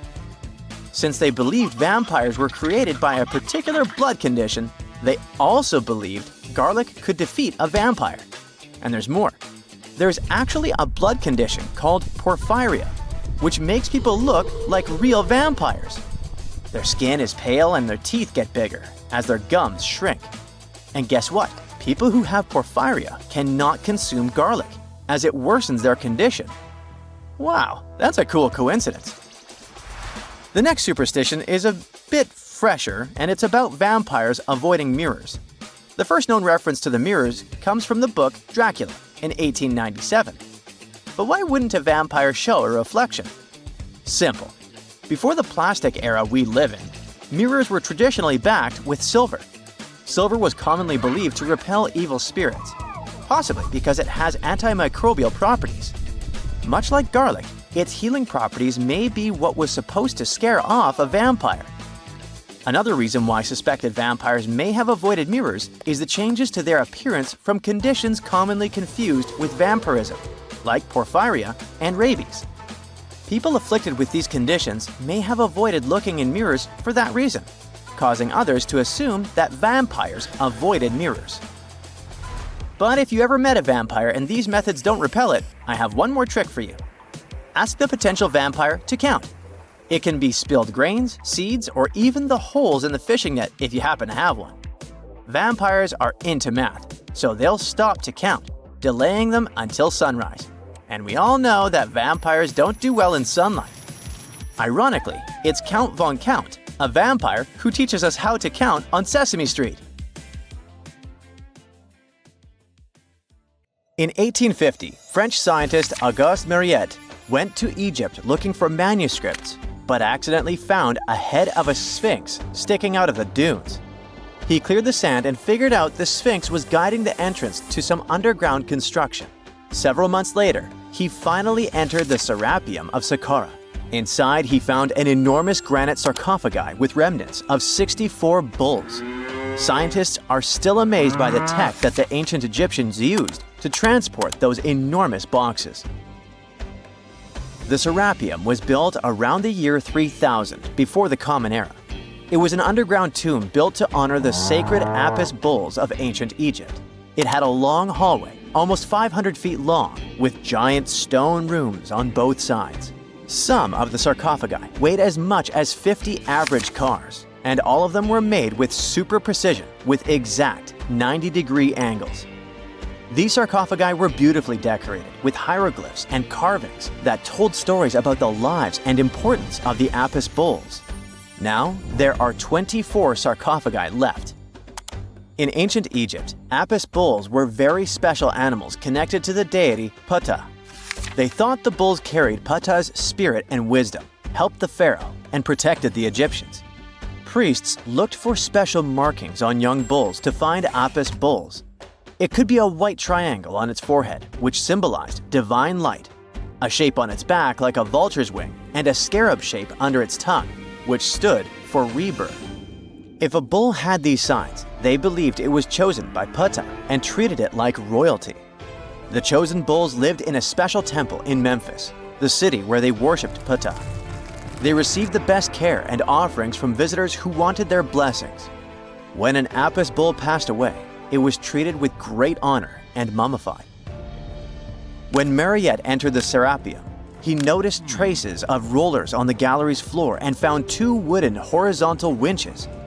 Each had 8 levers. Later, other explorers saw double rails. The burial chambers were lower than the hallway floor. To get the boxes into place, workers filled the chambers with sand so the sarcophagi could be rolled in straight. Then they slowly removed the sand to gently lower the boxes into perfectly cut spaces in the bedrock. A carved stone sign found in the Serapeum said it took 28 days to move just one sarcophagus and its lid into its spot during the time of Ptolemy II. The extreme precision of the sarcophagi with 90-degree angles also has an explanation. Ancient Egyptians wrote texts, or rather, papyrus, on geometry a long time ago. It shows that they knew the approximate number pi and could calculate the volume of a pyramid with its top cut off. If they could figure out complicated math like that back then, it makes sense that they could also carve perfectly flat surfaces 500 years later. All this sounds pretty legit, but some people think certain things don't add up here. The size of boxes is way larger than the size of bulls, yet they buried pharaohs in tiny coffins that barely fit their bodies. The sarcophagi are made out of granite with crazy precision, and they could have just used limestone, which would have made things way easier. The transportation of the boxes seems pretty simple, but only in theory.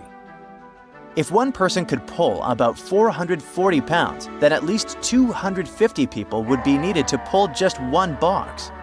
The tunnels in the Serapeum are really narrow, only about 2 feet wider than the boxes themselves. There's no way hundreds of people could have squeezed into those tight spaces to pull the boxes.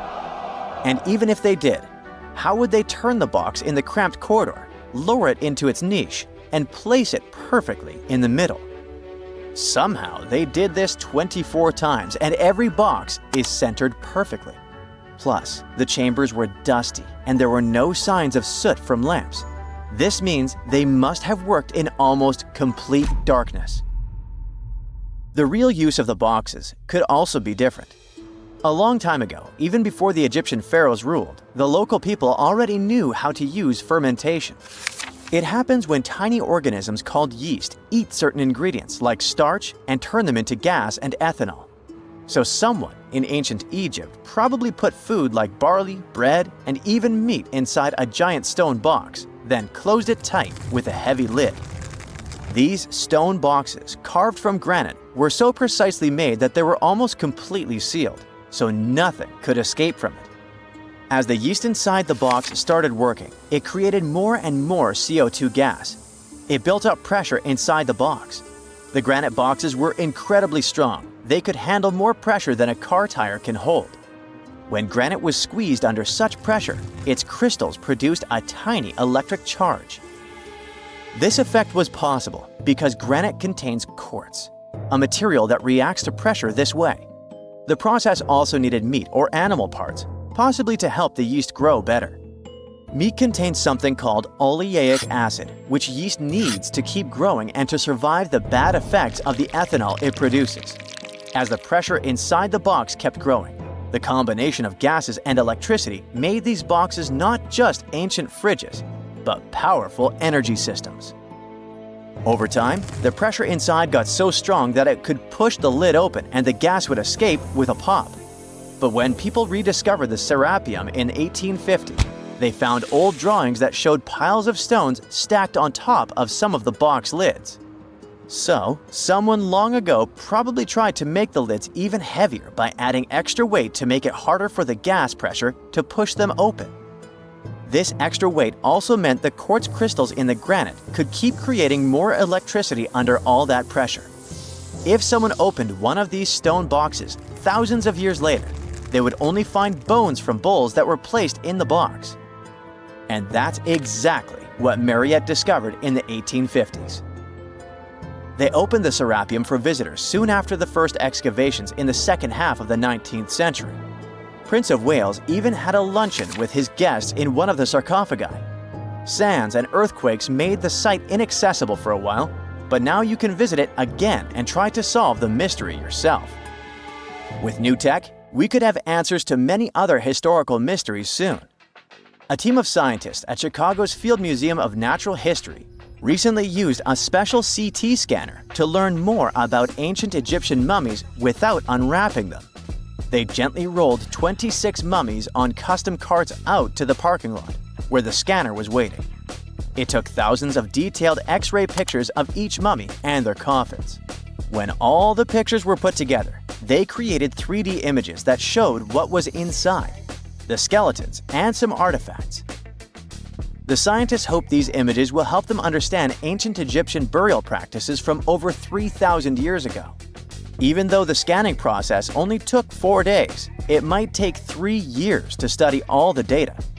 But scientists were able to learn some personal details about the mummies. One of the most popular mummified individuals at the museum, Lady Chineta, was a woman who lived in ancient Egypt about 3,000 years ago. It looks like she passed away in her late 30s or early 40s. To make sure her body looked complete for the afterlife, embalmers put stuffing in her neck to keep it from collapsing. They also placed artificial eyes in her sockets, so she would have eyes in the next world. She was wrapped in fancy linen and placed in a beautifully decorated coffin. The scans revealed that it had been carefully crafted with a slit at the back, which embalmers used to fit the body. There were also some artistic details on the surface, like markings for her knees. It looks like her burial was on the scale of a high-end luxury car. Big news! Santa is real, and he looks like this. I know it's not exactly how we pictured the jolly old guy, but a recently discovered tomb might just be the proof we've been waiting for to show that St. Nicholas was real and Turkish. Turns out, he wasn't a North Pole native, but a kind-hearted bishop from the 4th century, famous for giving gifts to everyone. The legend says he was a wealthy man born in the ancient city of Patara, modern-day Turkey, who traveled to the countryside to help the poor and the sick. For centuries, though, people couldn't be sure he actually existed. Some historical sources say he was buried in Myra, which is now called Demre, Turkey. Since the 80s, archaeologists have been digging around this area, trying to prove it. And now, their Christmas miracle has finally come true. After digging 6 feet deep in an annex of St. Nicholas's church, they uncovered a mysterious limestone tomb, about 2 meters long. While they're pretty sure this is St. Nick's final resting place, they're still searching for an inscription to confirm its exact age. Now, if we're talking about the fictional Santa Claus, legend says his home is in Lapland, Finland. Back in 2018, archaeologists made an interesting discovery that could finally prove that Santa was real. They were digging at a site called Tiny Aro when they stumbled upon about 200 burial pits. But when they looked inside, there was definitely no sign of Santa. Actually, there were no human skeletons at all, just a bunch of things like pottery and animal bones. So no one really knows what this place was. That was the complete opposite of what happened with a group of archaeologists working in the ancient city of Petra, Jordan. Since 2003, there have been rumors about hidden chambers beneath the famous monument called Al-Khazneh, also known as the Treasury. 21 years later, a team finally decided to dig and uncovered an intact tomb. Inside, they found at least 12 human skeletons and artifacts estimated to be over 2,000 years old. Hundreds of thousands of tourists travel to Al-Kaznet every year, and most of them probably go there to see the site of the Holy Grail in the movie Indiana Jones and the Last Crusade. So, do you want to know the funny part? One of the skeletons in the tomb was clutching a ceramic chalice that looked a lot like the Holy Grail. You probably remember the devastating fire that caused massive damage to Notre Dame in Paris back in 2019. Because of that, the building, originally built between the 12th and 13th centuries, had to be restructured. But archaeologists saw it as a golden opportunity to dig into the site and uncover its hidden secrets. The team was only allowed to dig about 16 inches beneath the floor, but that was enough. As soon as they removed the floor tiles and cleared away a thin layer of dirt, they spotted the top of a lead coffin. Then, they found some limestone sculptures, including life-sized heads and torsos. Altogether, they uncovered over 1,000 fragments of different works of art. Ancient statues have been found in the most random places, including a sewer. In July 2024, Bulgarian archaeologists were checking a Roman sewer in the ancient city of Heraclea Sintica when they found a nearly 7-foot-tall marble statue of Hermes, the Greek messenger deity. This town was completely devastated and abandoned after 2 earthquakes, one in the year 388 and the other in the year 425. But somehow, it didn't destroy this statue. In fact, its head was found in surprisingly good condition. Finding ancient artwork is definitely fascinating, but imagine stumbling upon an entire hidden city in the Amazon rainforest. Using high-tech lasers, researchers uncovered a lost civilization with thousands of structures and a whole network of roads, canals, and houses, all buried beneath the dense jungle. This city was built around 2,500 years ago, in an area located in the shadow of a volcano, which, by the way, could have erupted and destroyed this civilization at some point. It's hard to say exactly how many people lived there, but experts estimate they stayed up there for about 1,000 years. This discovery proves ancient people also had huge, organized cities in the middle of the Amazon. A similar thing happened in Campeche in southern Mexico. An archaeologist was doing some research on the internet when he accidentally discovered a hidden Maya city. This area, now called Valeriana, was huge, about the size of Edinburgh, the capital of Scotland. It had pyramids, sports fields, amphitheaters, and paths connecting different districts. Thanks to satellite images, archaeologists uncovered an entire unknown civilization from the Bronze Age. They were checking out aerial images when they discovered 100 prehistoric settlements in the Pannonian Plain, a region that includes parts of what's now Serbia and Hungary. The people who lived there are now known as the Titsa site group, and it looks like they were a pretty well-organized society, skilled at growing food, hunting, and fishing. Google Earth helped a team to uncover a mysterious set of 400 ancient gates in Saudi Arabia. These gates, scattered across the desert, are thought to be from thousands of years ago. They're made of stone and arranged in weird formations that have left archaeologists scratching their heads. I mean, they don't look like they were meant for funerals, and they don't seem like structures where people lived. So, we still have no idea what they are. Technology is really changing archaeology. Thanks to artificial intelligence and, well, a $1 million prize, we've finally been able to decipher part of an unreadable and super damaged ancient scroll. The Herculaneum scrolls were discovered by workers digging up the ancient town of Herculaneum near Pompeii in 1752. But their condition was so bad that, for years, they were considered indecipherable. Thankfully, AI has helped unveil their secrets. Based on the studies so far, experts believe that one of these scrolls was written by a philosopher who valued pleasures, like music and food, above all else. No doubt, Stonehenge in England is one of the most mysterious places on Earth. Some theories even suggest it was built by extraterrestrials. After more than a century of research, archaeologists are still figuring out how it came together. See that big altar in the middle? Turns out it came all the way from Scotland. And that's pretty wild, considering this massive sandstone block weighs over 6 tons, and the people who built Stonehenge more than 4,000 years ago didn't have the luxury of wheels or modern tools. We can find some pretty amazing stuff in the oceans too. In 2013, a mysterious shipwreck was found about 20 feet underwater off the coast of Kenya. At the time, no one knew where it came from, but now, researchers are pretty sure this could be a ship from Vasco da Gama's fleet. You know, the famous Portuguese navigator, best known for being the first to sail from Europe to India by rounding Africa's Cape of Good Hope.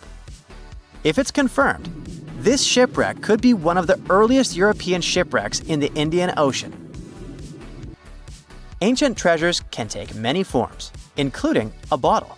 Recently, archaeologists in Norway uncovered a 150-year-old message in a bottle during an excavation of a Viking burial mound.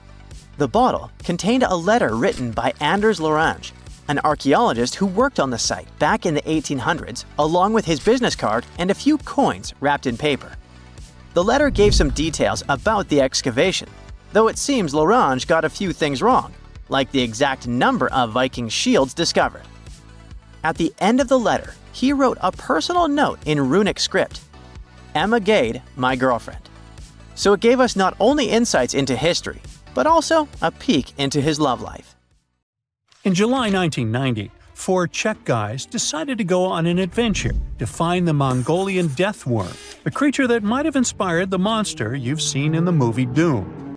They say it lives somewhere deep in the Gobi Desert, so they flew to Mongolia, hopped into an ATV, and hired some local guides to help them.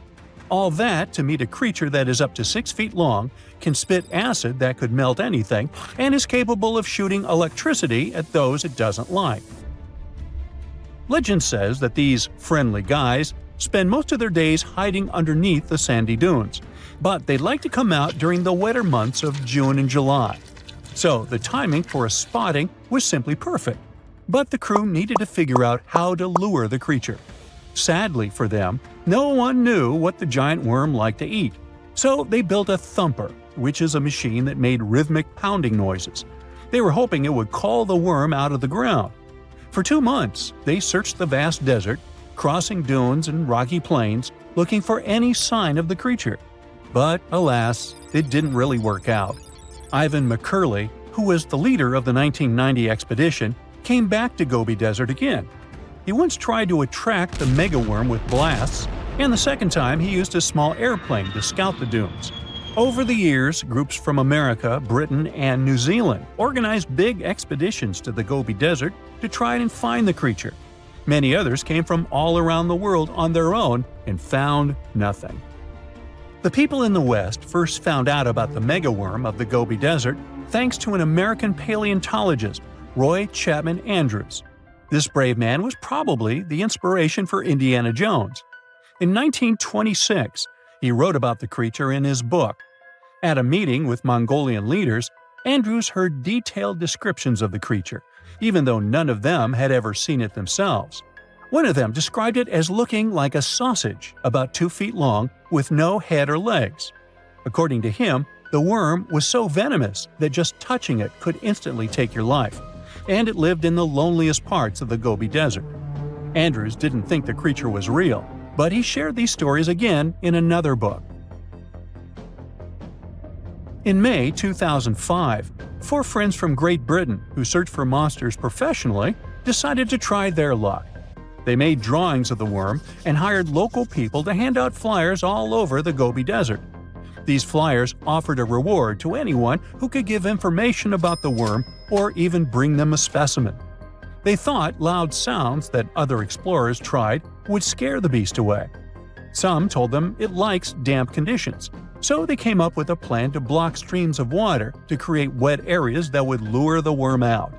Their plan didn't work because it was too hard to build dams in the desert.